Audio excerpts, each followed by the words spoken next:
Hey guys, tonight we begin not with a philosopher or a conqueror, but with a plant that's been confusing, healing, and mildly annoying governments for thousands of years. Cannabis.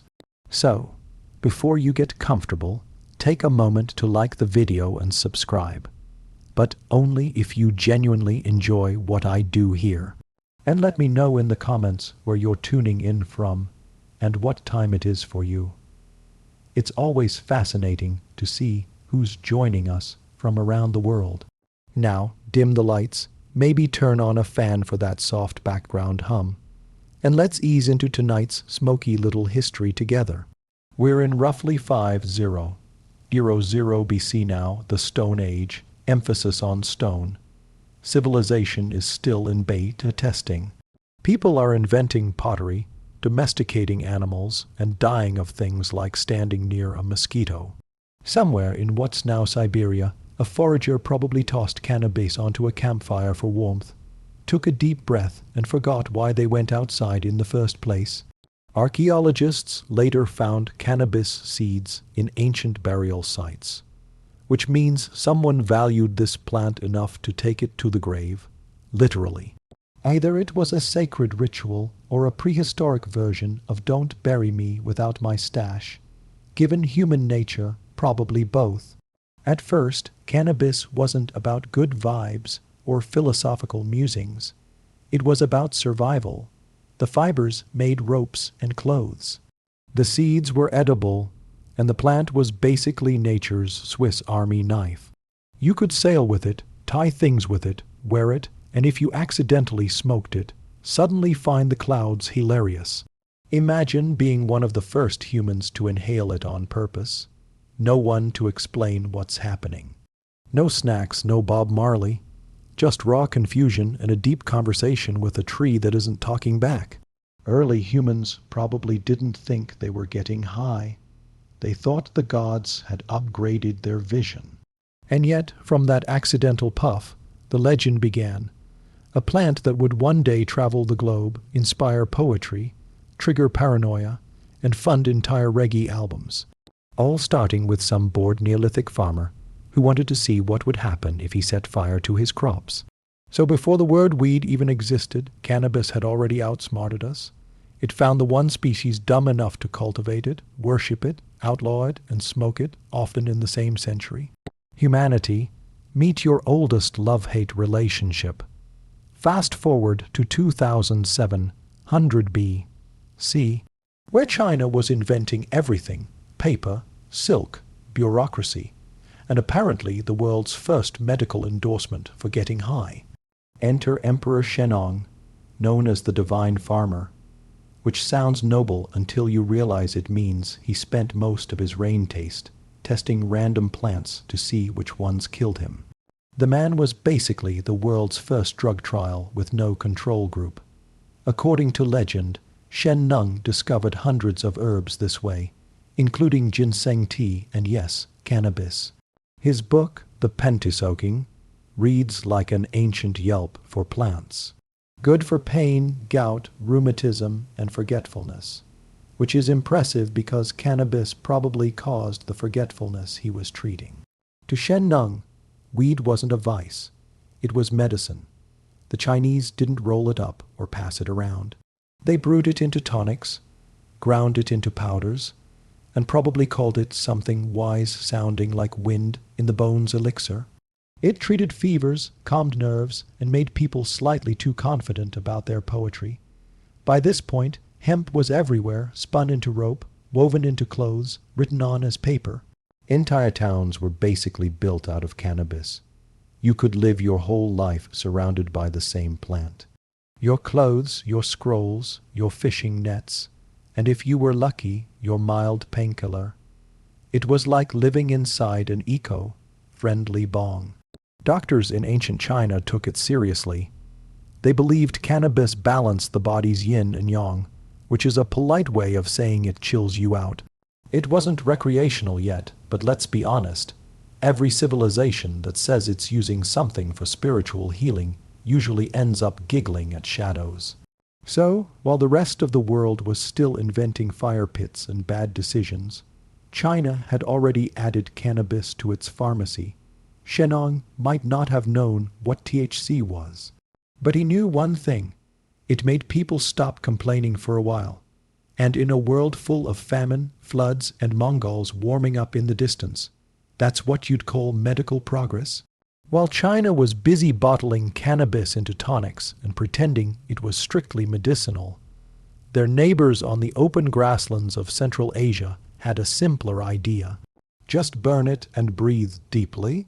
Meet the Sians, the horse-riding nomads who basically lived outdoors, looked like they hadn't slept since birth, and had a collective attitude best described as armed and unbothered. Around 1000 B.C., these people decided that death rituals were missing something, mainly smoke, not incense, not sage, cannabis. Greek historian Herodotus wrote that the Scythians would throw hemp seeds onto hot stones inside sealed tents.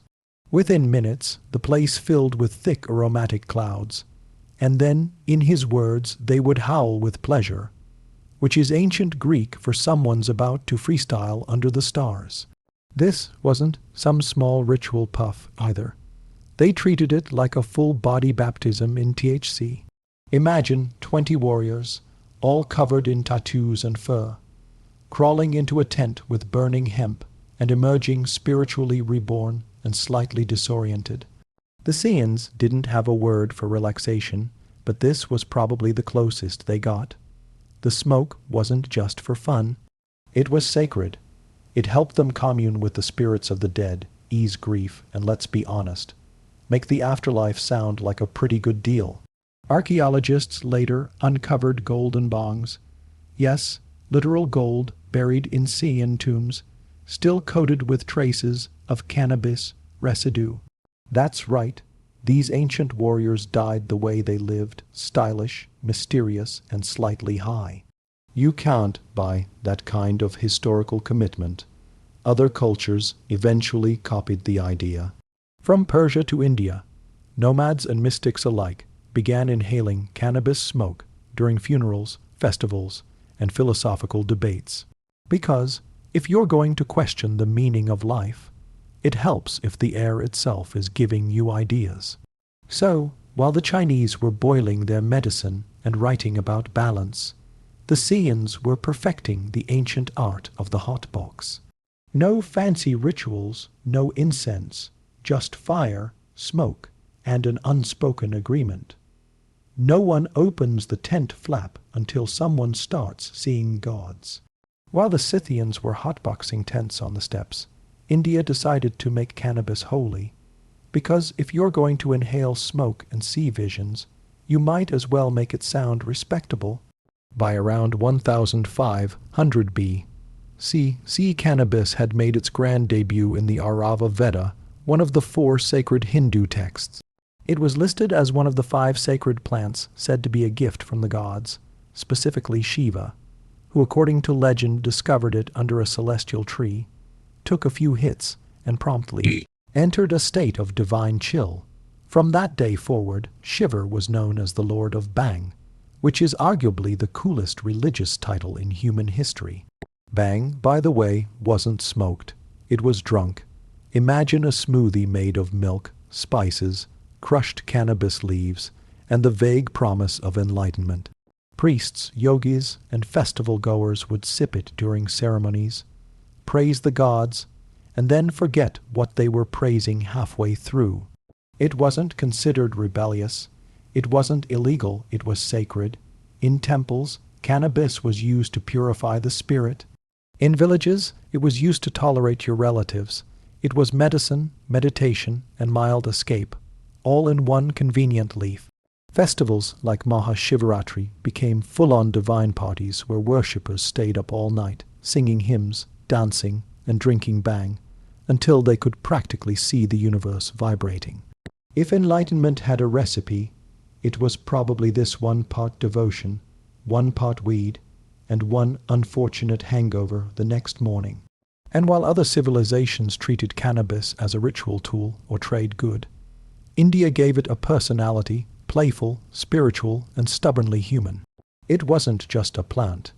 It was a companion on the path to understanding the universe, or at least pretending to, the beauty of it all. No one pretended it was just for health. It was explicitly for joy, transcendence, and occasionally forgetting that you had 10 more years of drought ahead. So, while the rest of the world was coughing intense, India elevated cannabis to divine status. They didn't just smoke it, they deified it. Because here getting high wasn't escapism, it was enlightenment with better snacks. While India was joyfully toasting shiver with bang milkshakes, China was taking a more serious approach. Because in China, even enlightenment comes with documentation. By around 1000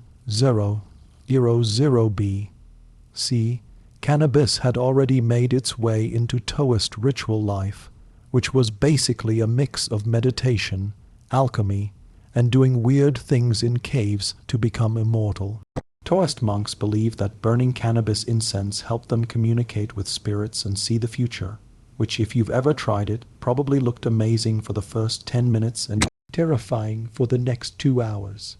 In Taoist texts, cannabis was sometimes called the liberator of sin, which sounds uplifting until you realize it also made people wander into forests trying to hug clouds. Monks would burn it during meditations, claiming it helped them open the gates of perception. Translation: they got so high they could hear their own heartbeat in stereo. China's relationship with cannabis was complicated. It wasn't a party drug, it was a philosophical one. Taoists weren't interested in escaping reality. They were trying to merge with it, which is a fancy way of saying, let's get high enough to think the universe is our roommate. Still, the early Chinese were far too organized to let things get out of hand. Cannabis was carefully measured, mixed with other herbs, and written about in scrolls that probably smelled faintly of smoke and regret. You didn't just light up. You followed a procedure, meditated, and hoped not to levitate into a wall. Meanwhile, Confucian, those eternal killjoys, frowned upon anything that loosened the mind too much. The Taoists said cannabis expanded consciousness. The Confucians said it expanded laziness. It was the first recorded drug policy debate in history, and it ended the same way all of them do. Everyone pretending to agree, then doing whatever they want at home. Through it all, cannabis remained the quiet companion of China's mystics. Burned in temples, studied by scholars, and probably blamed for at least one lost manuscript. The result, a civilization that managed to turn getting high into a moral, philosophical, and bureaucratic process. Only in China could you inhale the cosmos, but make sure you fill out the right form first. By now, cannabis had earned its place in human civilization, not as a mystical herb or a shady vice, but as the overachieving plant no one could get rid of. You could smoke it, wear it, write on it, build with it, and probably eat it if times got bad. It was the Swiss Army knife of the ancient world, except instead of opening bottles. It opened minds occasionally too far. In ancient China, hemp wasn't just useful, it was everywhere. Farmers grew it in massive fields. Villagers spun it into thread, and scribes turned it into paper. The world's earliest texts were written on hemp, meaning human civilization was literally recorded on weed. Somewhere, a Taoist monk was probably inhaling the same plant another monk was writing, "Stop inhaling this on." The fibers were legendary, strong, durable, and resistant to decay. Hemp ropes held up fishing nets, tied together ships, and occasionally restrained the same people who got too philosophical after smoking the other half of the plant. Clothing made from hemp lasted longer than marriages, and was only slightly less comfortable. It didn't stop there. Archaeologists have found ancient hemp sandals, bowstrings, and even armor padding, because nothing says battle ready like a soldier dressed head to toe in cannabis. It's possible that somewhere out there, an army marched into war, completely surrounded by hemp, and had no idea they were fighting inside history's first all-natural dispensary. As the plant spread west along trade routes, it conquered new continents without lifting a leaf. The Persians made rope.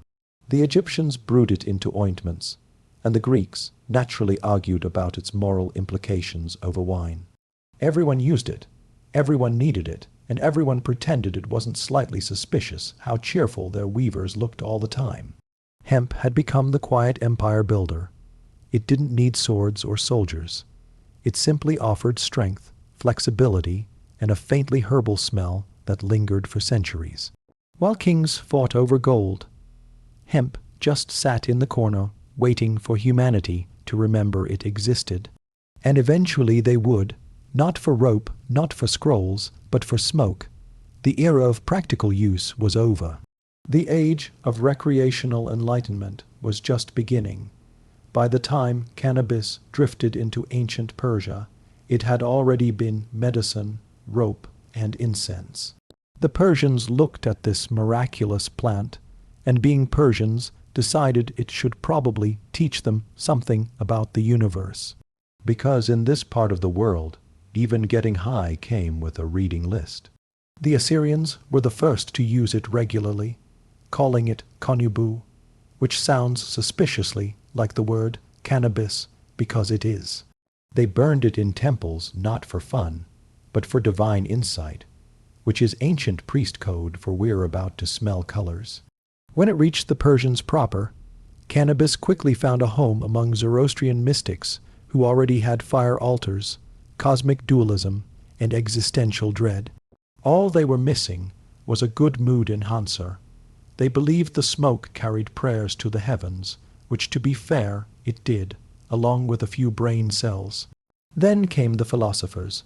Persia had no shortage of people who enjoyed sitting cross-legged and debating metaphysics until everyone forgot what the question was. Cannabis fit right in. It dulled pain, softened the edges of reality, and made long conversations about the nature of truth almost tolerable. Ancient accounts mention that some priests used it during rituals to free the mind from doubt. Modern translation. Suddenly, everything makes perfect sense, but not everyone approved. As usual, the ruling class caught wind of the idea and panicked. If people could reach the divine without paying temple fees, society might collapse. So cannabis began its long career as a suspicious substance. Respected in private, condemned in public, and still passed around behind the incense burner, Persian traders helped spread it further west along the Silk Road, where it picked up new names, rituals, and a growing reputation for philosophical chaos. By the time it reached Greece, it wasn't just a plant anymore. It was a traveling idea, a portable enlightenment kit with no instructions. So, yes, Persia made cannabis philosophical. They turned smoke into spirit, contemplation into a contact sport, and a plant into a debate partner. And like all great philosophical discussions, it ended the same way with someone saying, "Wait, what were we talking about again?" By the time cannabis floated down the Nile, Egypt was already running on divine bureaucracy. The gods had jobs, the priests had paperwork, and everyone was building pyramids without proper labor laws. Into this mix came cannabis, a small mercy for a civilization that had been collectively overworked for 0 years. The Egyptians, being practical, didn't throw big smoke parties like the Syrians or drink bang like the Indians. They used cannabis medically, which is to say they pretended it was medicine, and then used it for absolutely everything. It appears in the Ebers Papyrus, a 3,500-year-old medical text that lists cannabis as a treatment for inflammation, glaucoma, menstrual pain, and this is true bad temper. That last one alone could have saved pharaohs from a few wars. The priests were the main gatekeepers of cannabis use. They mixed it into balms, oils, and incense for temple rituals. Picture a high priest waving a censer full of fragrant smoke while declaring it purely spiritual. Sure, and so is tequila. The idea was that the sweet scent would carry prayers to the gods, and probably made everyone in the temple feel a little closer to them. Cannabis even made it to the afterlife. Traces of it have been found in mummy wrappings and burial chambers, which means someone thought, if I'm crossing into eternity, I'm bringing a joint. It's hard to blame them. Eternity sounds long, and the afterlife was rumored to involve farming again. Women also used it. Ancient Egyptian midwives prescribed cannabis to ease childbirth pain, which was brave, given there were no epidurals, just divine chanting and whatever herbs you could smuggle past the priest. You can almost hear the advice, breathe, my queen, and pass the oil. Even the nobility joined in. Pharaohs loved their luxury, and cannabis ointments were applied to relieve royal migraines, possibly caused by the crushing weight of the crown or the endless meetings about pyramid deadlines. In short, the Egyptians didn't just build monuments, they built coping mechanisms. Cannabis wasn't a rebellion. It was a survival tool. When your gods demand perfection, your climate demands sweat, and your workers keep collapsing in the sun. A little green plant starts to look like divine intervention. By the time cannabis reached ancient Greece, the locals had already perfected two national pastimes, arguing and drinking. Naturally, a plant that encouraged both introspection and mild chaos fit right in. The Greeks didn't invent cannabis use. They just intellectualized it as they did with everything. To them, nothing was sacred until it had been debated, categorized, and turned into a symposium topic. And so began the philosophical relationship between weed and wisdom, or as Plato might have called it, the Republic of Chill. Greek physicians like Hippocrates and Dioscorides wrote about cannabis in their medical texts, praising its ability to treat inflammation, irachtes, and pain of the inner self, which might be the first recorded diagnosis of existential dread. They weren't exactly rolling joints under the Acropolis, but it's safe to say the stuff was around and probably discussed in that overly serious tone that made everything sound profound. Imagine a symposium, a smoky hall, cups of wine, a half-dozen philosophers reclining on couches, and someone casually mentioning, "My friends, what if reality is an illusion?" Cue nodding debate, and someone coughing in the corner, because they took a little too much medicinal incense. The Greeks didn't see cannabis as scandalous. They saw it as natural. It grew in the wild, cured ailments, and occasionally caused the kind of clarity that ruins friendships. Soldiers used hemp to heal wounds, while thinkers likely used it to wound logic. Everyone had their angle. Even Herodotus, the travel blogger of the ancient world, wrote about the Scythians and their joyous vapors. The Greeks admired it, of course, but pretended to be above such behavior. You know the way modern people admire yoga retreats but never go. It's not that Greek philosophers needed weed to think deeply. They already questioned everything. Gods, laws, morality, and why sandals hurt so much. Cannabis just helped make those questions feel even more important. So while Athens debated the meaning of virtue somewhere in a quiet garden, a lesser-known philosopher probably stared at an olive tree for 2 hours and whispered, "I think it understands me." And honestly, that's the most Greek thing that's ever happened. When the Roman Empire wasn't conquering people, it was busy conquering their stuff, food, gods, languages, and naturally, cannabis. The plant crept into Rome quietly, hitching a ride on trade routes and never leaving. The Romans didn't worship it like the Indians or philosophize about it like the Greeks. They just used it, complained about it, and wrote manuals on it. To a Roman, cannabis was practical. They used its fibers to make ropes, sails, and tents, essential gear for an empire that couldn't stop invading places. Hemp ropes hauled ships across the Mediterranean, tied prisoners, and occasionally doubled as laundry lines for toggers soaked in regret. If Rome had a motto, it might have been Veni Vidi Vaped. Doctors loved it too. The famed physician Dioscorides, yes, the same Greek guy, Rome borrowed him like they borrowed everything, recommended cannabis for irachtes, gout, and pain of the joints, which to be fair was probably half the population after years of marching, fighting, and public orgies. It also supposedly reduced sexual desire, the kind of prescription that instantly made it unpopular with the Senate.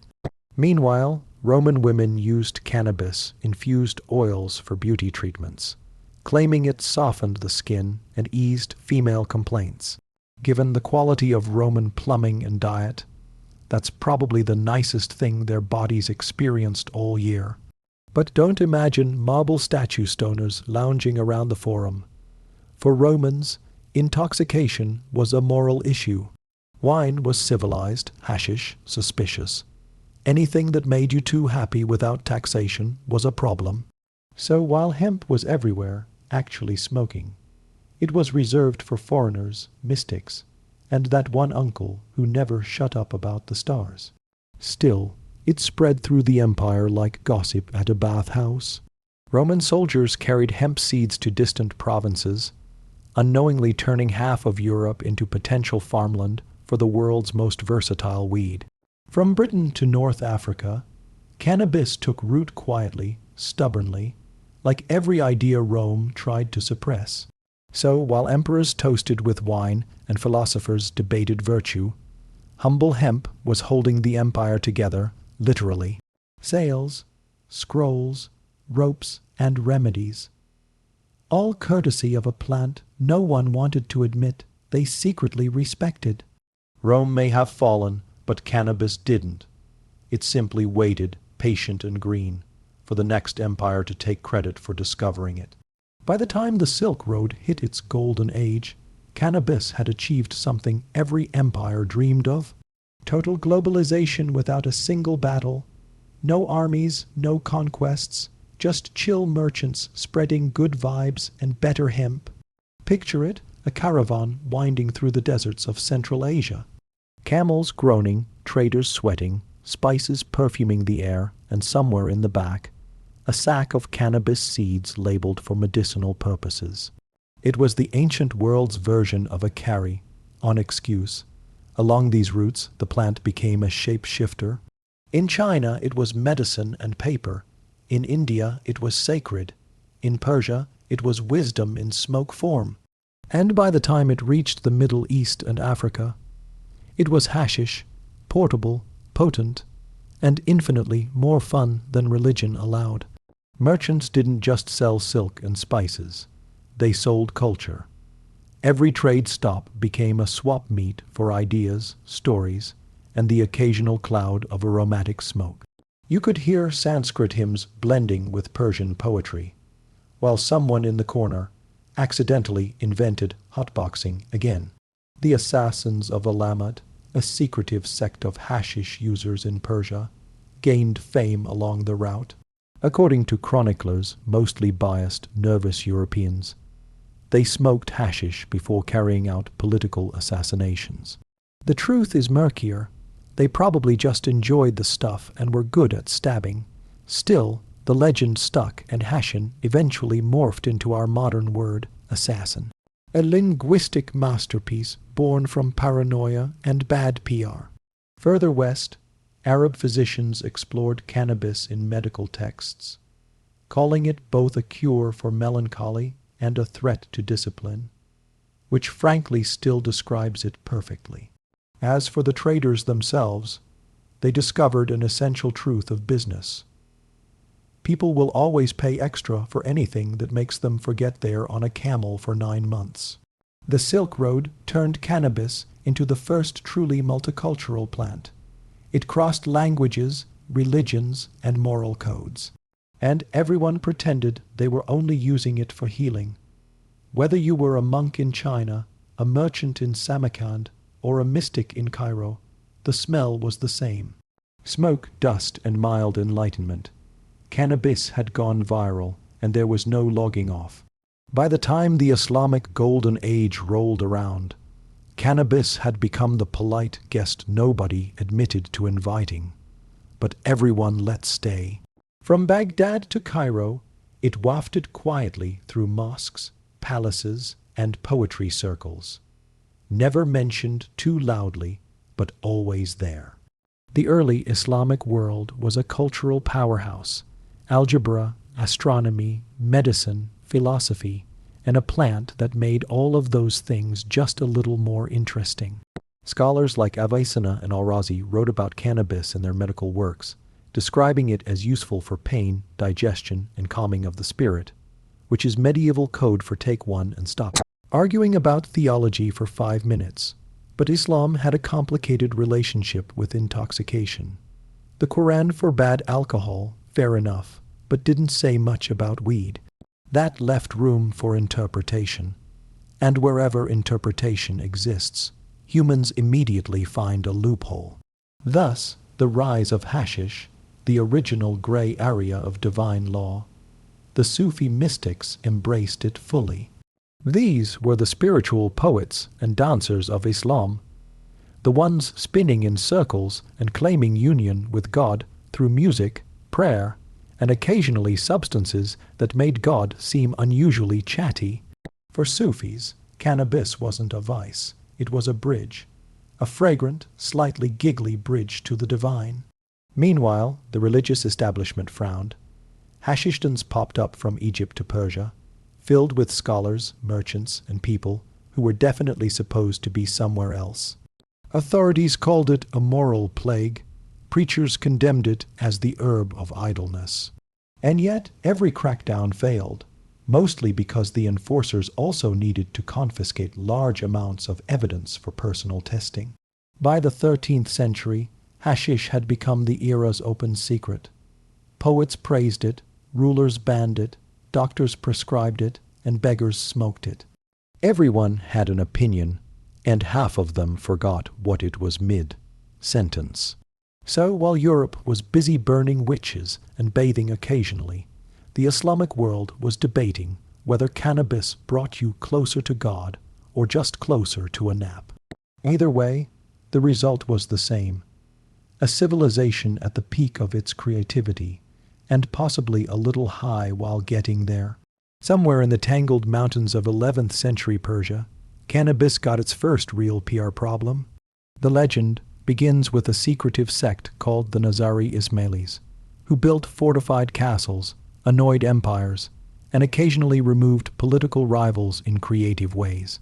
Their leader, Hassan Saba, ruled from a mountain fortress called Alamat, a name that roughly translates to Eagle's Nest, because murder headquarters didn't test well with the neighbors. According to medieval rumor, his followers, the Hashishin, smoked hashish before carrying out assassinations, moving in a blissful haze of divine purpose. Chroniclers swore that the drug made them fearless, devoted, and very stabby. It's an exciting story and almost certainly nonsense. In reality, there's no evidence these men ever used hashish before missions.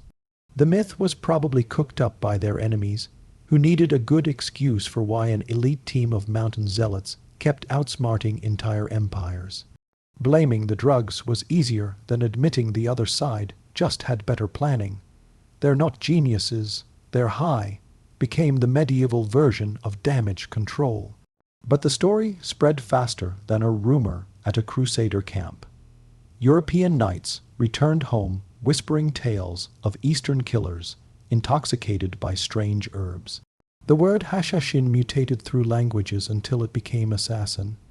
And just like that, a religion, a tactic, and a drug fused into one sensational headline that lasted 900 years.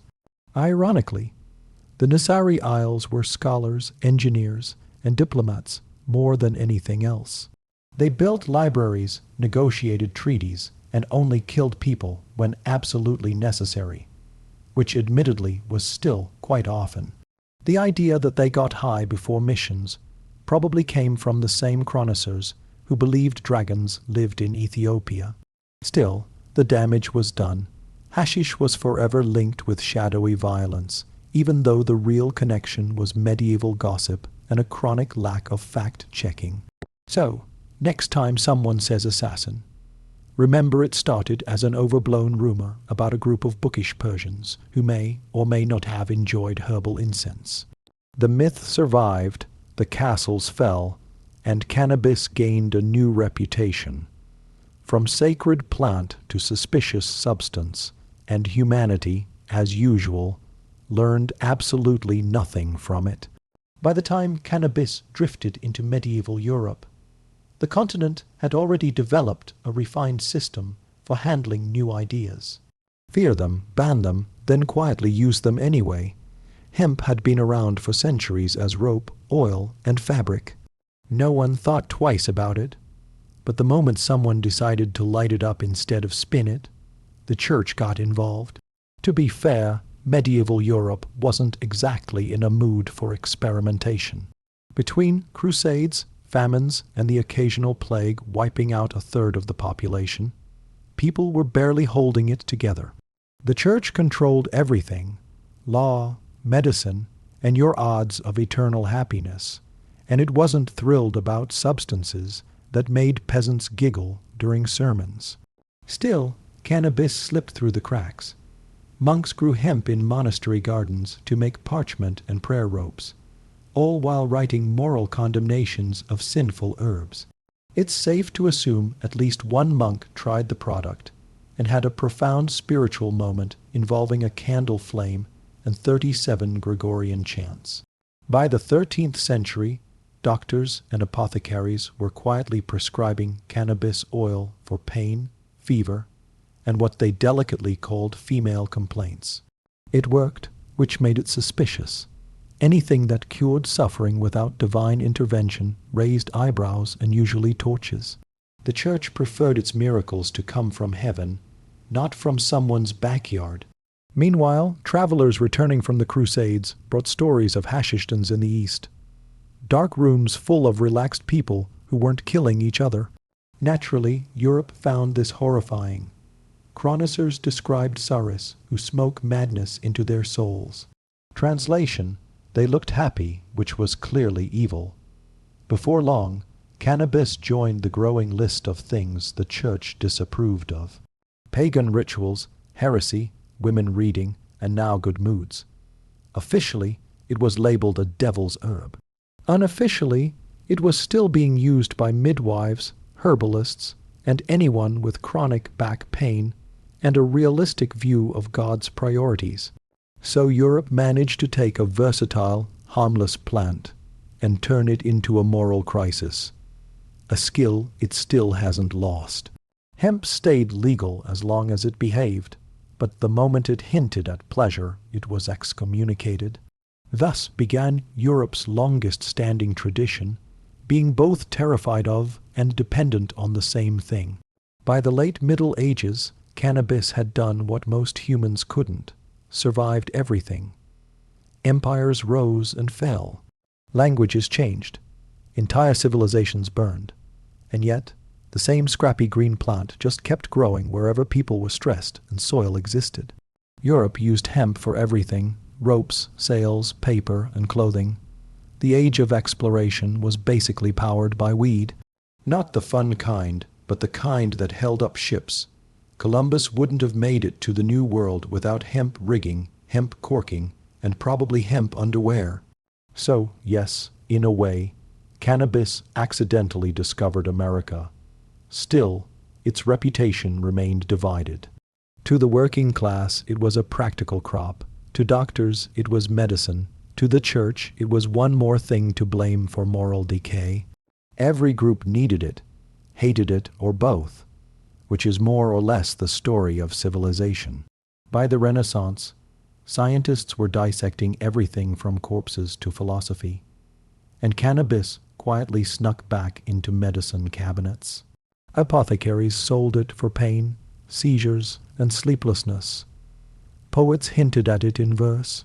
And while Europe still officially frowned upon pleasure, it had also just invented gin, so judgment was a bit selective. Then came the colonial era, where cannabis sailed across oceans again, this time in every direction. The Spanish planted it in the Americas, the Portuguese took it to Africa, the British industrialized it. Every empire claimed it was introducing a useful agricultural resource, which is history's polite way of saying, we're cashing in. By the 19th century, cannabis had gone from sacred to scandalous to scientific. Victorians used it in tinctures for nerves, sleep, and hysteria, while politely ignoring that half their society was addicted to laudanum. Doctors praised it. Artists painted about it.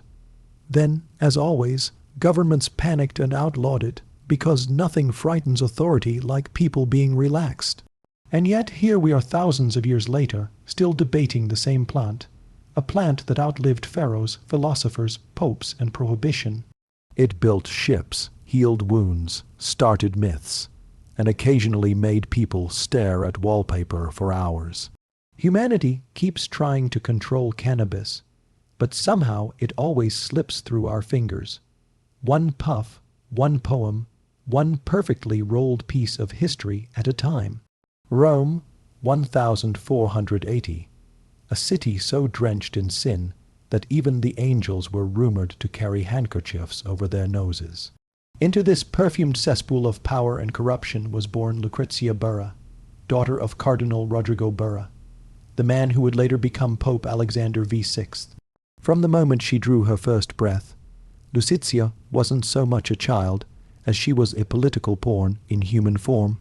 Her father, Rodrigo, wasn't known for restraint. He had mistresses, children, enemies, and probably a few people who were both. Her mother, Venata de Catane, was one of his longtime lovers, a Roman widow with ambition and patience, enough to tolerate a man whose moral compass pointed strictly toward personal gain. Together, they produced several children, but Lucrezia was the jewel, intelligent, charming, and suspiciously useful. By the time she could walk, deals were being made in her name. Imagine being 6 years old and already promised to secure an alliance between noble families who'd never even met you. That was Lucrezia's reality. Her early education wasn't about dolls or prayers. It was about rhetoric, diplomacy, and the art of looking harmless while quietly plotting someone's downfall. Still, young Lucrezia was no villain. Not yet. Contemporary accounts describe her as graceful, fair-haired, with the kind of beauty Renaissance poets could write odes about before inevitably being poisoned at dinner. Her tutors taught her Latin, music, and poetry, skills meant to make her the perfect wife, or more accurately, the perfect bargaining chip. The Borgia's name already carried the scent of scandal, and Lucrezia, though innocent at the time, would inherit its perfume. While her father maneuvered his way to the papal throne through bribes and backroom deals, the young girl watched and learned. She saw that in Rome, virtue was decorative, and survival required flexibility, moral, political, and occasionally anatomical. By the time Rodrigo became pope, the Vatican turned into a family business. Cardinals whispered, rivals schemed, and everyone assumed the Borgia's blonde daughter must be in on the corruption. Whether she was a serpent in silk or merely a dove raised in a nest of vipers would become one of history's favorite debates. When Rodrigo Borgia officially became Pope Alexander VI in 1492, the Vatican didn't just gain a spiritual leader. It gained a family business, the Holy See, once a fortress of piety, or at least good PR, was now an extension of the Berghold. And like any good Italian dynasty, business meant marriage, money, and manipulation, 3 areas in which young Lucrezia would soon excel, whether she wanted to or not. At 12 years old, Lucrezia was already being traded across Europe's noble families like a particularly elegant chess piece. Her first engagement was to a Spanish nobleman, Don Cherubino Juan Sentes, but that alliance fell through faster than a papal promise of reform. Her second fiancé, a noble from Naples, suffered a similar fate once his usefulness expired. You could say Lucrezia's love life was less about romance and more about diplomacy with jewelry. By 14, her father arranged her marriage to Giovanni Forza, Lord of Pesaro, a man twice her age and half as cunning. The union was purely strategic, cementing ties between the papal throne and one of Italy's most powerful families. The wedding, of course, was a lavish affair. Rome's nobility dined beneath frescoed ceilings, toasted with golden goblets, and politely ignored the fact that the Pope's daughter was now a walking political treaty. Behind the smiles and lace, Lucrezia played her role flawlessly. She was charming, well-mannered, and spoke like an angel. Unfortunately, angels didn't last long in Vatican politics. Her husband soon found himself out of favor when the Borgias shifted alliances. And when the Borgias shifted, it usually meant someone was about to vanish, resign, or fall ill. Giovanni Forza didn't wait for divine intervention. He fled Rome, accusing the Pope and Lucrezia of an affair. Yes, he actually accused his wife and father-in-law of incest. It was a scandal that made Rome gasp and snicker in equal measure. Lucrezia, barely 16, became the talk of Europe. Her name whispered in every court as both victim and temptress. But the Borgias didn't crumble under gossip. They turned it into strategy. The Pope declared her marriage null on grounds of non-consummation, which must have been awkward for everyone involved. Giovanni was humiliated. Lucrezia was free, and the game of alliances continued. After her first marriage was neatly erased from history by papal decree, Lucrezia didn't have long to rest. Her father, ever the multitasker, had a new plan, and it came wrapped in Neapolitan silk.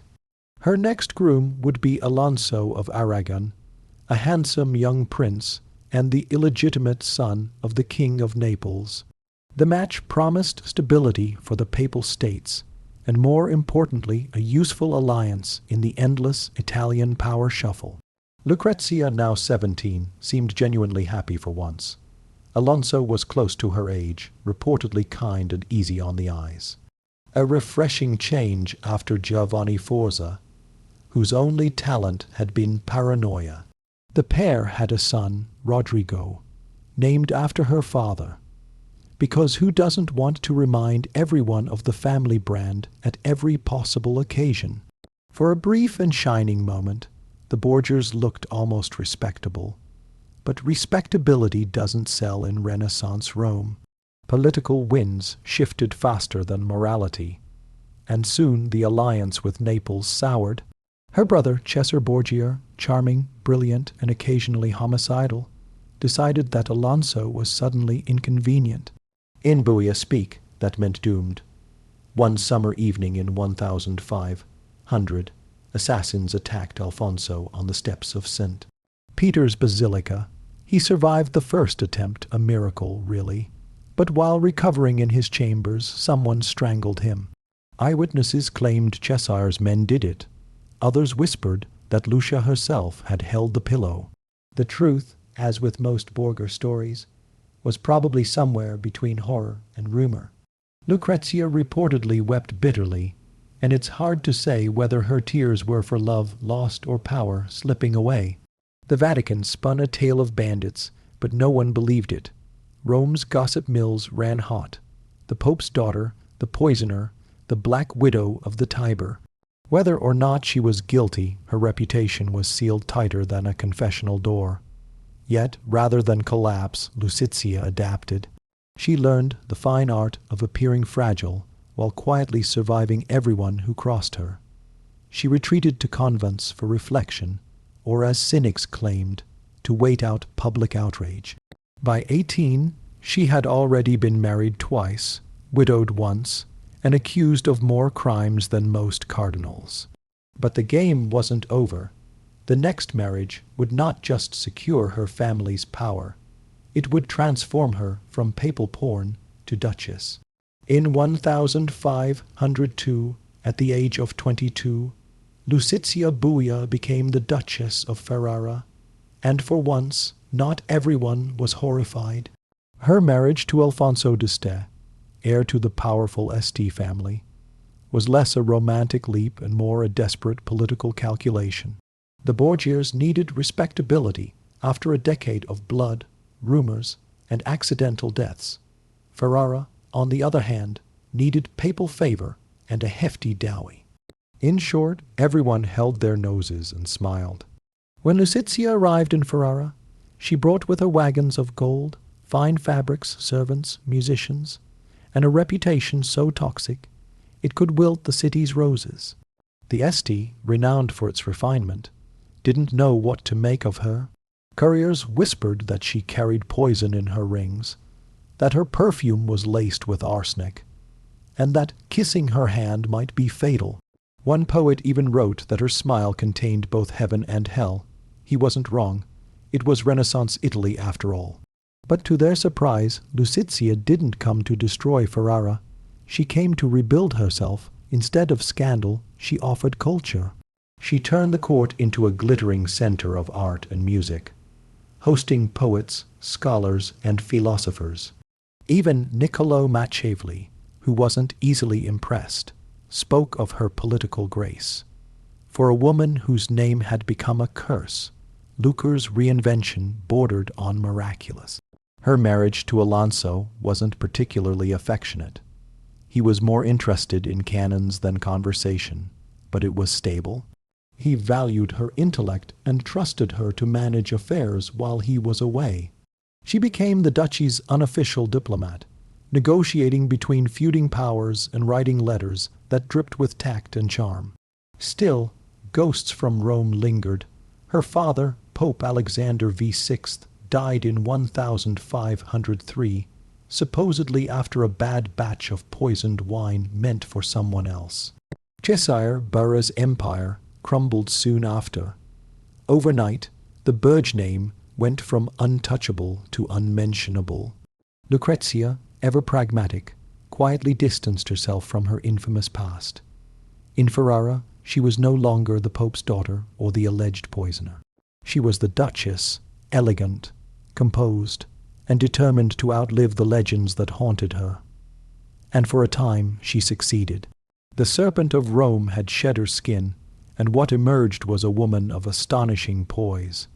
But peace in her world never lasted long. By the time the ink dried on her Ferrara marriage papers, Lucizia's world had already begun to unravel. Her father, Pope Alexander VI, died in 1503, and the circumstances of his death were pure Borgia irony. The story goes that he and Cesare accidentally drank poisoned wine intended for someone else. Whether divine justice or poor labeling, the result was the same. The mighty patriarch was gone, and the family's web of influence began to dissolve faster than holy water on a hot brazier. For Lucizia, it was both freedom and disaster. Without her father's protection, the Vatican turned on the Borgias like wolves. Her brother, Cesare, the family's brutal enforcer, lost everything. His lands, his armies, his political leverage. Captured, imprisoned, and eventually killed in Spain, he became a tragic echo of his former self.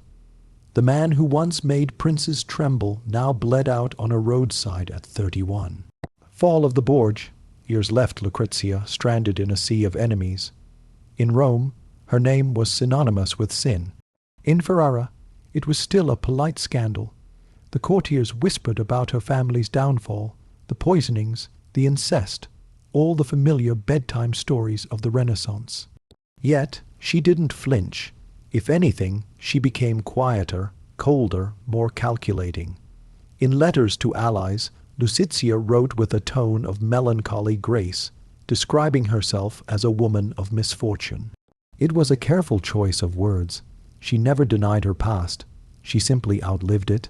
While her relatives were stripped of titles and chased from cities, she remained securely in Ferrara, navigating the political ruins like a survivor of a shipwreck who found herself standing on an island of gold.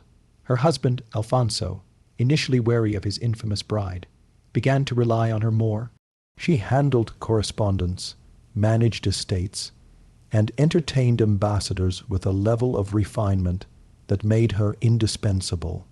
The Duchess of Ferrara might have been born in scandal, but she had mastered the art of endurance. Still, there was an invisible shadow in her chambers, the knowledge that her family's name would never be cleansed. Rome had fallen silent about the Borgia, but silence, as Lucizia knew, was rarely innocent. It was the kind of silence people use when they're waiting for the next rumor to be true. By the early 1510s, Lucia Borgia had completed the most improbable transformation in Renaissance Italy, from the Vatican's scandalous daughter to one of its most admired duchesses. Her court in Ferrara became a sanctuary for poets, painters, and philosophers, a sort of cultural rehab center where tortured geniuses could complain about the Pope over good wine. Under her patronage, Ferrara blossomed into a jewel of the Italian Renaissance. She sponsored writers like Ludovico Ariosto, whose Orlando Furioso would become a literary masterpiece. Musicians such as Josquin du Prez and Antonio Dabison performed at her court, filling the ducal palace with sacred hymns and suspiciously secular ballads. The Duchess herself played the lute, wrote poetry, and hosted salons that made Florence's Medi circles look downright provincial. What made Lucrezia remarkable wasn't just her taste. It was her subtle power. While Alonso obsessed over fortifications and artillery, the man could talk about cannon calibers for hours. She handled diplomacy with velvet gloves.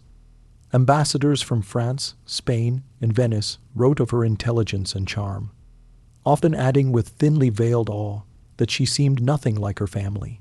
Still, whispers followed her everywhere. Visitors would glance around the grand halls of Ferrara, admire the fresco, sip her wine, and then quietly ask whether she still kept a vial of poison among her perfumes. The Renaissance loved nothing more than redemption wrapped in suspicion. Privately, Lucizia's life was less glamorous. She bore several children, endured miscarriages, and faced the cold practicality of a husband more soldier than lover. Yet she never allowed tragedy to define her. In letters, she spoke of faith, music, and the peace of the soul, words that sounded less like confession and more like self-preservation. Her relationship with the church remained complicated. She funded monasteries and charities, perhaps out of guilt or perhaps because in Italy, salvation was just another investment. She even befriended reform-minded clerics, though always with careful distance. After all, when your family once ran the papacy like a crime syndicate, you don't get to preach about holiness. In Ferrara, Lucrezia had built what Rome had denied her, legitimacy. But the Renaissance had a cruel sense of timing, and even duchesses who escaped their pasts could not escape mortality. By 1512, Lucrezia Borgia's carefully rebuilt life began to crack beneath the weight of grief. Her elegant Ferrara court, once alive with laughter, poetry, and debate, turned somber. The woman whom Europe had once painted as a temptress was now defined by loss. Her son Rodrigo, the child she had with Alfonso of Aragon years before, died suddenly at just 12 years old. The boy had been living in Naples, far from his mother's reach, and the news hit her like a dagger dipped in memory. Letters from the time describe her anguish in chilling detail. "I'm left with no comfort," she wrote to a confidant, "except the prayers I whisper at dawn." The tone wasn't political. It was human. For a woman accused of every sin under the sun, she suddenly appeared almost saintly in her sorrow. But fate wasn't finished twisting the knife. 2 more of her children died in infancy, and her health began to fail. Some said it was heartbreak. Others whispered poison. Old habits die hard. But the truth was simpler. Years of childbirth, stress, and the Renaissance's poor medical hygiene had taken their toll. Yet even as tragedy closed in, Lucia's dignity only deepened. She turned increasingly toward religion, not in the fire and brimstone way of her papal father, but with a quiet, personal devotion. She corresponded with monks, gave generous donations to convents, and spent long hours in prayer. The court chroniclers, those same men who once called her the Viper of Rome, began to refer to her as the Christian Duchess. Her husband, Alonso, a man more comfortable with cannons than condolences, reportedly grew to admire her resilience. He even began to rely on her judgment again, though she was often ill and withdrawn. The irony wasn't lost on anyone.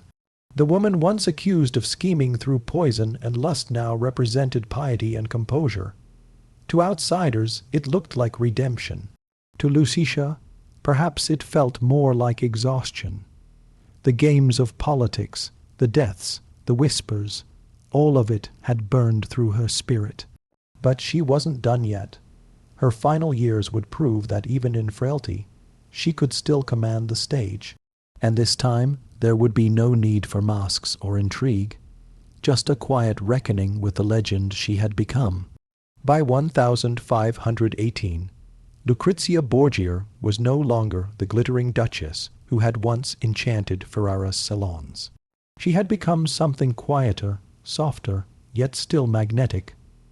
The gossip mongers of Rome had moved on to new scandals, and in their silence, Lucicia found peace.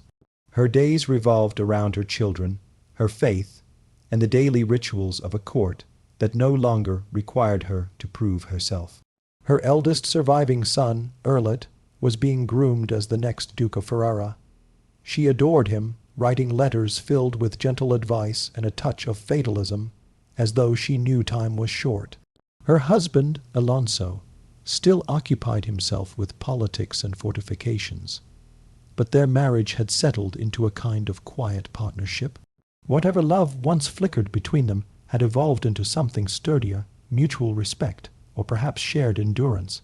Still there were shadows. Lucicia's health, already fragile from years of childbirth and stress, worsened. Chronic fevers, exhaustion, and fainting spells left her bedridden for days. But in true Borgia fashion, she refused to let illness strip her of grace. Visitors described her as serene, almost luminous, even as her body failed her. In June of 1519, she went into labor once more, her 10th pregnancy. The child, a girl, was stillborn. Complications followed, and infection set in. Renaissance medicine being what it was, mostly herbs, prayers, and wishful thinking, there was little to be done. As the fever worsened, Lucicia asked for confession, received the sacraments, and requested to be left alone with her chaplain. Accounts from those final days describe her as calm, accepting, and resolute, the opposite of the woman painted in pamphlets as the Vatican's seductress. On June 24, 1519, Lucia Burra died at the age of 39. Her last words reportedly were a prayer for her children and for the peace of those who wronged me. Ferrara mourned sincerely. Poets wept. Courtiers spoke of her kindness, and even those who had doubted her grace admitted she had died as a true Christian lady. The Dutch buried her in the convent of Corpus Domini, a quiet sanctuary that suited her better than any gilded palace. In death, she achieved what she had been denied in life, silence, not the silence of rumor, but the peace of finally being left alone.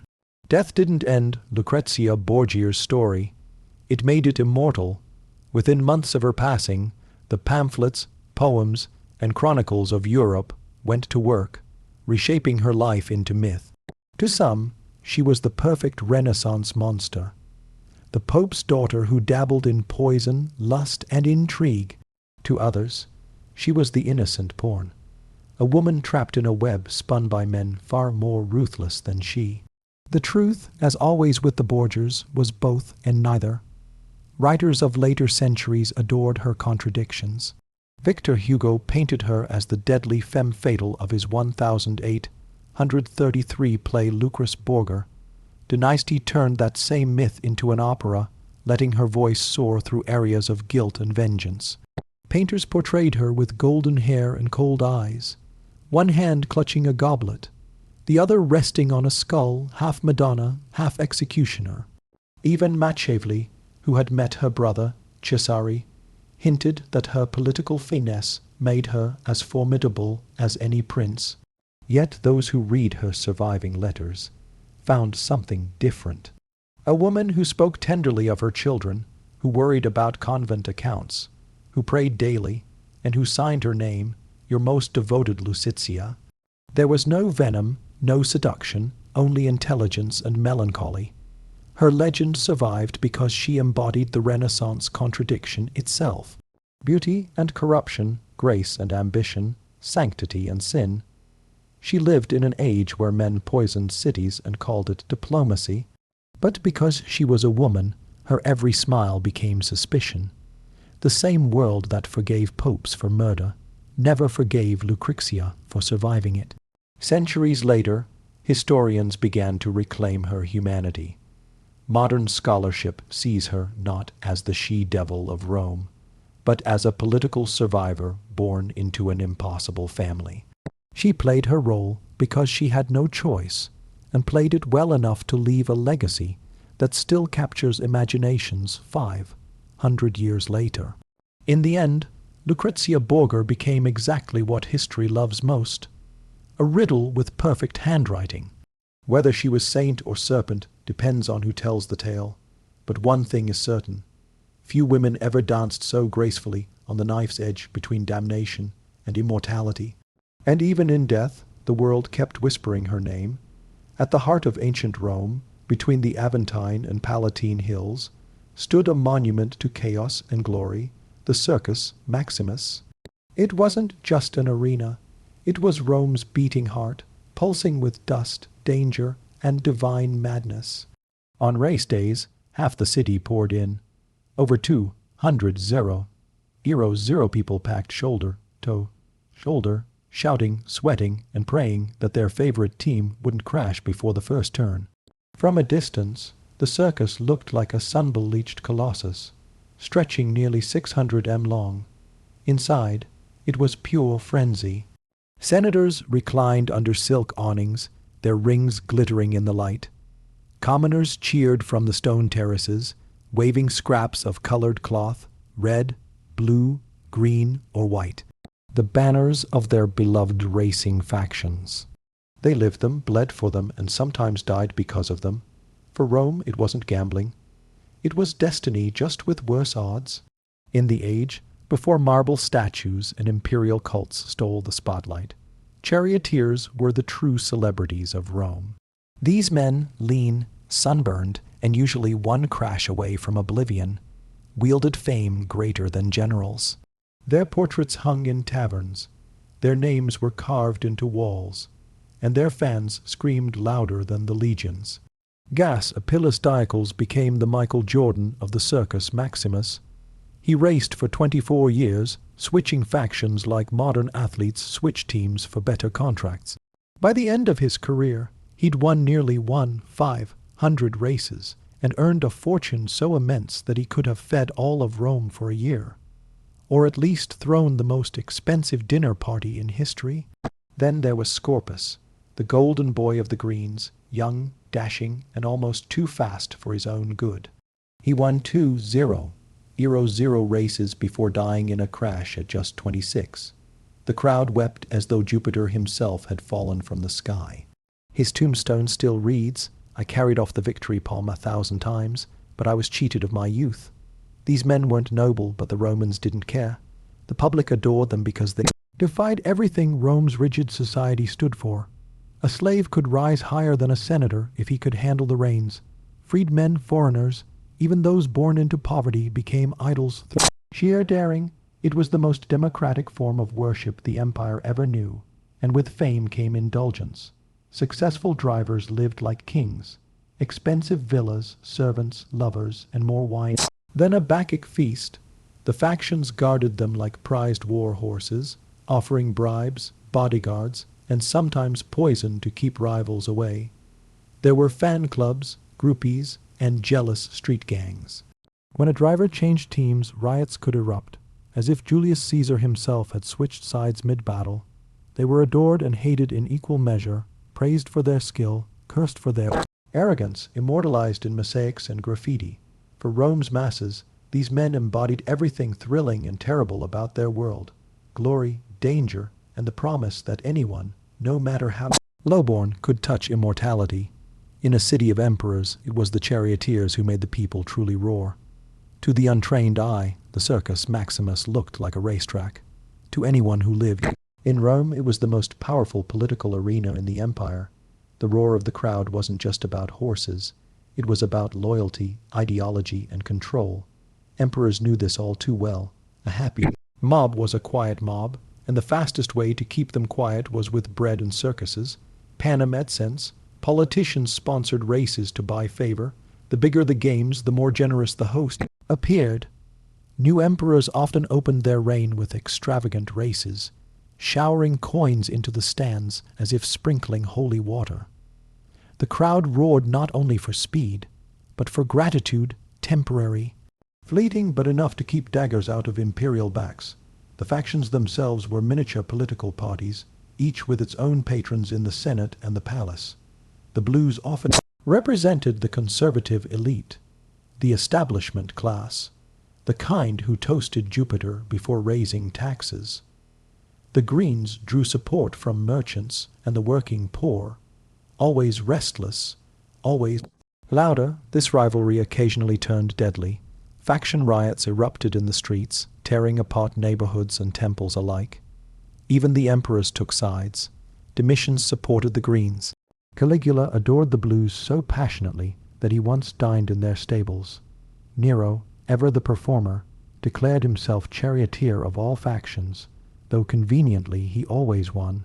The crowd knew the races were rigged, but pretending not to notice was part of the fun. The circus became Rome's pressure valve. When taxes rose or grain shipments failed, the mob didn't storm the Senate. They booed the emperor during the races.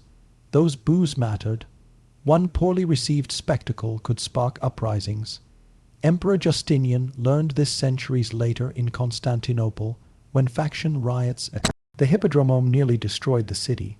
Rome had written the manual, others merely copied it. To the emperors, the circus was both blessing and curse, the place where their people's joy could keep them in power or end their rule in an afternoon. Every lap around that track was more than sport. It was a metaphor for Rome itself, swift, brilliant, and always one turn away from disaster. Circus Maximus was Rome at its most dazzling and at its most brutal. Beneath the cheers and music lay a ritual of destruction. Races were spectacles of life and death, and Romans, ever honest about their appetites, found both equally thrilling. Crashes or naufragia, shipwrecks were the soul of the show. They happened so frequently that spectators began to treat them as divine interventions. When a chariot smashed into the spinner, some swore they saw the gods deciding fates. Horses screamed, wheels splintered, and drivers were flung like rag dolls. The lucky ones were trampled instantly. The unlucky were dragged around the track by their own reins until only the horses crossed the line. Yet the crowd cheered louder for death than for victory. The circus wasn't a place for mercy. It was a mirror of Roman values. Discipline, courage, and spectacle mattered more than survival.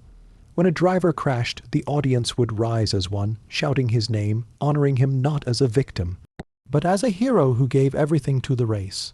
The dead didn't leave quietly. They became legends in dust. The wreckage didn't just stain the sand, it fed the city's hunger. Repair crews swarmed the track between races, dragging away shattered chariots, blood and bones, while musicians played to drown the sound.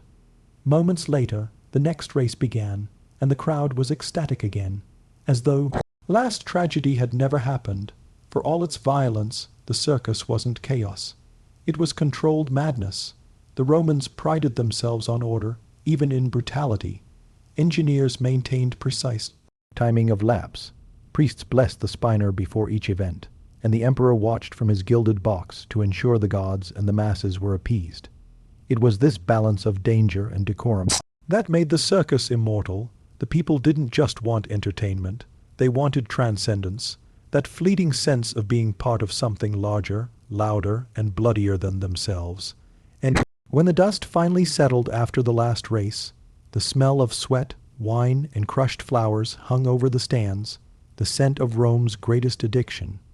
In victory or in wreckage, the circus always gave the crowd what it needed most, a reason to feel alive. For nearly 1,000 years, the Circus Maximus echoed with thunder, hooves, cheers, and the heartbeat of an empire. But as Rome's glory faded, so too did its greatest spectacle.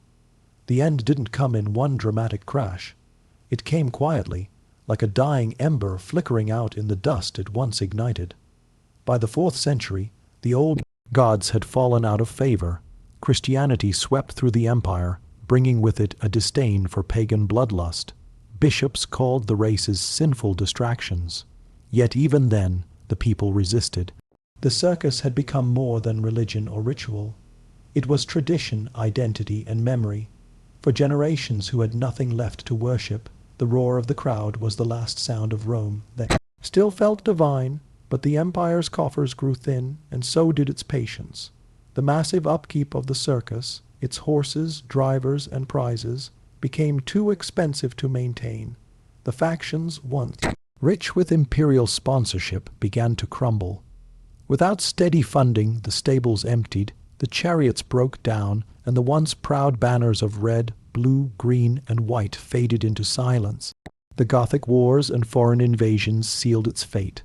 The circus, once the pride of the capital, became a battleground, then a dumping ground. Weeds overtook the track where Scorpus once raced. Statues fell. The obelisks were carted off to decorate papal Rome, as if Christianity wanted to tame the ghost of its pagan past. By the time the Western Empire fell, the great stadium was a ruin. In memory, it never stopped roaring. For centuries afterward, the people of Rome still told stories of the circus. They imagined the sun glinting off the reins, the crowd rising in unison, the cry of victory slicing through the air. Even in ruin, the shape of the track remained visible, a scar across the city that refused to fade. Today, tourists walk the flattened field where 500,000 once screamed, and the silence feels almost sacred. You can still sense the ghosts, the horses, the dust, the impossible speed. Because Rome may have fallen, but the Circus Maximus, that mad, glorious heartbeat of a civilization, never truly stopped running. In the 12th century, France was the stage of Europe's greatest performance, and the French caught its most glamorous lie. From the outside, it glimmered with chivalry, piety, and elegance, but behind those velvet curtains lay a world of whispered affairs, poisoned loyalties, and dangerous games of love and inheritance. King Louis VI, pious to the point of obsession, dreamed of a holy kingdom governed by virtue. His courtiers, however, dreamed of something far more earthly. Each other's spouses, fortunes, and titles. The court at Paris and later at Poitiers buzzed with poetry and scandal in equal measure. Troubadours sang of courtly love, that polished poetic form of adultery that somehow made cheating sound divine. A knight could pledge his pure devotion to a married lady, and if her husband objected, well, clearly he just didn't understand romance. At the center of this glittering hypocrisy stood Queen Eleanor of Aquitaine, bold, intelligent, and far too alive for the dull religiosity of her husband. She brought with her a southern sensuality that the northern clergy found terrifying. Eleanor's court became a paradise for poets, lovers, and opportunists. Their love was sport, gossip was currency, and fidelity was a matter of creative interpretation. The nobles played their parts well. Behind every gallant bow and polite smile was a calculation, a favor owed, a rumor planted, a letter exchanged at midnight. Marriages were political traps, not unions of affection. One wrong word, one misplaced glance could destroy an entire lineage.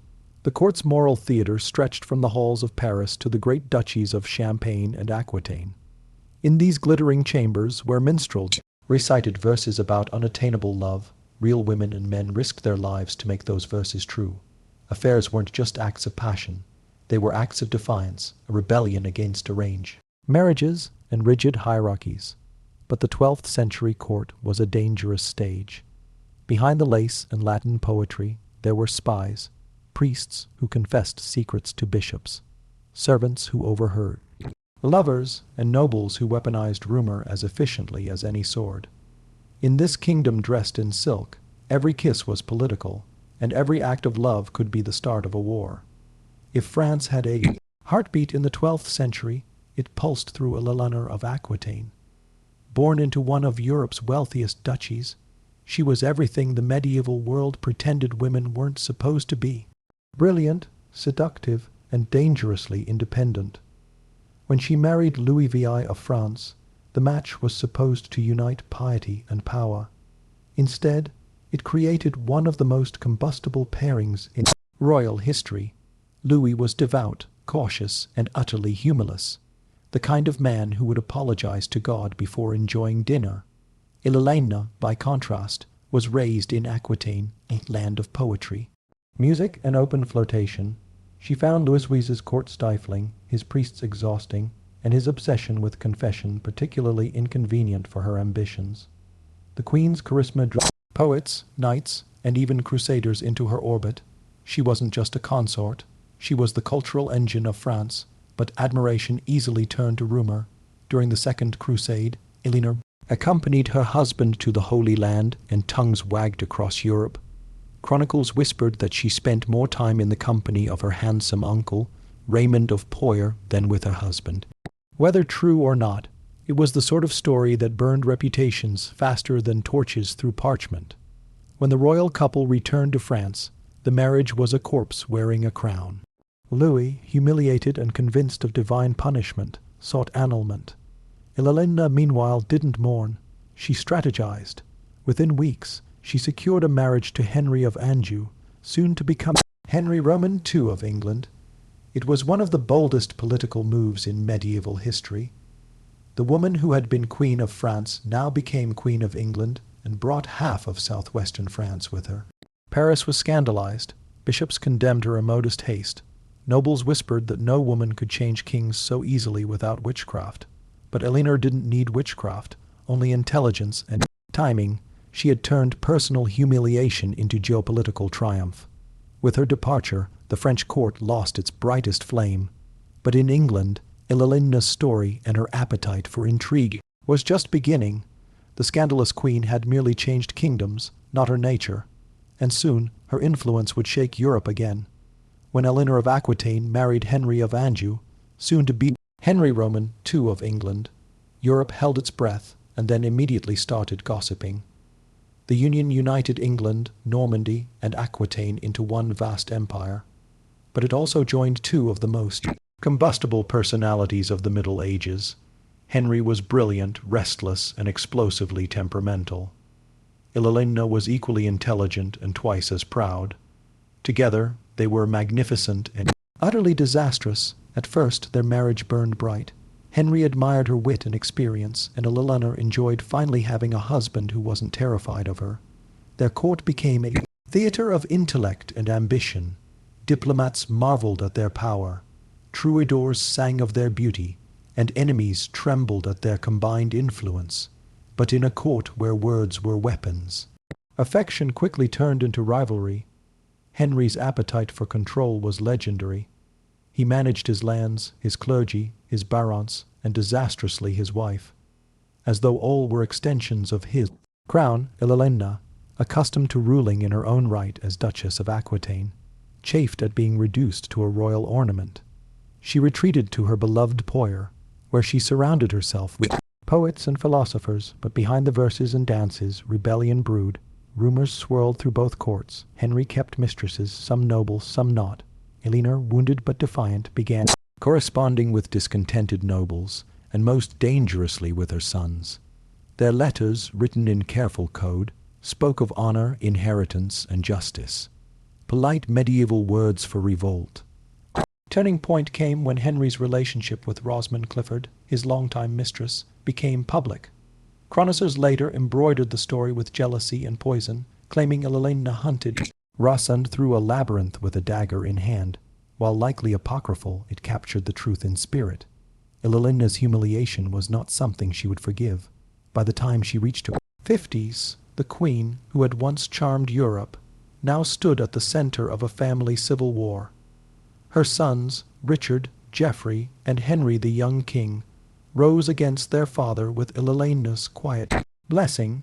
In a world ruled by kings, Elena's pen had become her sword, and the scandal that began as a domestic quarrel would soon shake the thrones of both England and France. By 1173, Great Angeva Empire, ruled by Henry Roman II and shadowed by Eleanor of Aquitaine, was not so much a family as a battlefield with royal titles. Henry's sons were handsome, ambitious, and fatally aware that their father had no intention of letting them rule anything meaningful. They had the crowns, but he had the keys, The eldest, Henry the young king, had been crowned during his father's lifetime, but was treated more like a decorative heir than a co-ruler. Richard, destined for legend as the Lion Heart, seethed in Aquitaine under his mother's influence, while Geoffrey of Brittany schemed with the cunning of a man twice his age. Ilalena, exiled from court and nursing years of humiliation, saw in her sons a chance for vengeance disguised as justice. The rebellion began quietly, letters, alliances, promises. Ilalena encouraged her sons to rise against their father, framing it as a fight for autonomy rather than revenge. Soon the French king Louis VIII, her former husband, joined the cause, proving that in medieval politics, grudges had excellent memory. France armed the sons and the empire cracked. Henry, furious and betrayed, crushed the rebellion with brutal efficiency. His soldiers tore through Aquitaine. Castles loyal to Ilalena fell one by one. When the revolt collapsed, Henry's rage turned homeward. His sons begged forgiveness. Ilalena, however, received none. Captured while trying to flee to her lands, she was imprisoned. A queen turned prisoner by her own husband. For 16 years, Henry kept her under guard, moving her between castles like a dangerous relic. Courtiers whispered that she spent her days writing poetry, her nights planning revenge. Her daughters married into Europe's great courts. Her sons continued to rebel, and still she waited. The outside world, Henry had triumphed, yet the victory soured. His sons despised him. His allies distrusted him, and his wife, the most brilliant woman in Christendom, became a living symbol of his tyranny. The royal scandal that began as a family argument now consumed half of Europe, and as Henry aged, the bars of Ilalena's prison began to rattle, for nothing in history stays confined forever, least of all a queen with unfinished business. For 16 long years, Eleanor of Aquitaine lived behind stone walls, a queen reduced to rumor. Locked away by Henry Roman II, she was moved from castle to castle under heavy guard. Her crime wasn't treason in the legal sense. It was far more unforgivable. She had defied her husband publicly and brilliantly. In the 12th century, that was rebellion enough, but even in captivity, Ilalena remained a presence. She sent quiet letters through sympathetic servants, maintained contact with her daughters across Europe, and kept her name alive in every courtly whisper. When poets sang of noble ladies wronged by cruel lords, everyone knew who they meant. Henry could cage her body, but not her legend. The king, meanwhile, was slowly devoured by his own dynasty. His favorite son, Henry the young king, died in rebellion, begging his father's forgiveness on his deathbed. Geoffrey of Brittany was trampled to death in a tournament. Only Richard and John remained, one noble, one venomous, and both would betray him in their turn. Henry's pride began to rot from within. His long affair with Rosalind Clifford ended in tragedy when she died, leaving the court heavy with gossip that Ilalena had somehow reached her rival from afar. The labyrinth, the poisoned cup, all myths, but myths born of fear. Even imprisoned, Ilalena's reputation for vengeance haunted him. By 1189, age and exhaustion had stripped Henry of the fire that once built an empire. His sons rebelled again, this time led by Richard with Ilalena's blessing. The French king, Philip Roman II, son of her old husband Louis, joined the assault. Surrounded, sick, and betrayed, Henry finally surrendered. When he saw the list of rebels and found John's name, his youngest and once beloved son, he reportedly turned his face to the wall and muttered, "Now let everything end." And it did. Henry died that same year, broken by family and fortune. When the news reached her, Ilalena was released not in triumph but in inevitability. The queen who had once shaken thrones stepped back into daylight at nearly 70, and as her chains fell away, so too did the last shadow of Henry's reign. The prisoner was free and ready to rule once more. When Henry Roman II died, the crown passed to his most formidable heir, Richard the Lionheart, warrior, crusader, and his mother's truest son. His first act as king was not to parade through London or punish his father's allies. It was to free Ilalena of Aquitaine. After 16 years of confinement, she walked out of captivity with the dignity of a woman who had known she'd win eventually. The court gasped. Age had not diminished her presence. At nearly 70, Ilalena still commanded rooms with a glance. She wore her years like armor, and Richard, ever the soldier, understood that his mother's mind was sharper than any general's sword. He made her his co-ruler in practice, if not in title. She governed in his absence, managed his treasury, and brokered peace where his temper could not. But even this new reign carried its share of scandal. Richard's own passions whispered to include both men and women. Fed endless court gossip, his mother ignored it. She'd seen far worse. Instead, she focused on keeping his vast empire from imploding while he chased glory in the Third Crusade. When Richard was captured and held for ransom by the Holy Roman Emperor, it was Elelina who saved him. Nearly 80 years old, she rode across the Alps, negotiated with princes, and raised an impossible ransom. 150 zero marks, a sum so vast it nearly bankrupted England. Chroniclers wrote that she moved like a lioness seeking her cub. Yet even triumph carried sorrow. While Richard fought and schemed abroad, his younger brother John stirred rebellion at home, whispering that England would be better ruled by him. It was a familiar story. Sons turning against mothers, brothers against brothers. Elena, weary of dynastic poison, once again found herself standing between loyalty and survival. When Richard finally returned, the people of England celebrated the heroic king, but those who looked closely saw the truth. The empire stood because of his mother's will. She had outlasted 2 kings, rebellions, imprisonment, and scandal, and still held power with nothing but intellect and endurance. In a world that sought to silence her, Elena had become the voice of stability. Queen who ruled not by sword, but by sheer, unyielding resilience. Even after Richard the Lionheart returned from captivity, Eleanor of Aquitaine knew peace in her family was a luxury she'd never enjoy. Richard's rule brought glory to the battlefield, but chaos to the throne room. His endless campaigns drained the treasury, and his absence left a vacuum that his brother John eagerly filled. The same John who had once betrayed their father and plotted during Richard's imprisonment. Eleanor, ever the strategist, saw through John's charm. He was clever, yes, but also petty, suspicious, and greedy. Where Richard inspired loyalty through valor, John demanded it through fear. Elena spent her final years trying to hold together the empire. Her sons seemed determined to destroy. She negotiated trusses, calmed nobles, and wrote letters that carried more authority than any royal decree. But for the first time in her long and storied life, she was running out of allies and time. When Richard was struck by a crossbow bolt during a siege in 1199, Elena rode to his side. The dying king, ever stoic, told her not to weep. "You gave birth to kings," he said, "and kings do not die with tears." His death shattered what little unity remained in the Angevin dynasty. John seized the throne before Richard's body was even cold. At 77, Elena could have retired to a convent. Instead, she mounted her horse once again, traveling across Aquitaine to secure support for her youngest son. Even those who despised John respected her. She was, after all, Eleanor of Aquitaine, a name that still carried the weight of empires. But John's reign quickly descended into intrigue and suspicion. He quarreled with barons, alienated the church, and betrayed those who had once protected him. Eleanor, wise enough to see the pattern, withdrew gradually from court, her heart heavy with the knowledge that she had raised both lions and jackals. Her last great act came when she arranged the marriage of her granddaughter Blanche of Castile to the French heir, a gesture meant to secure peace between 2 realms long soaked in each other's blood.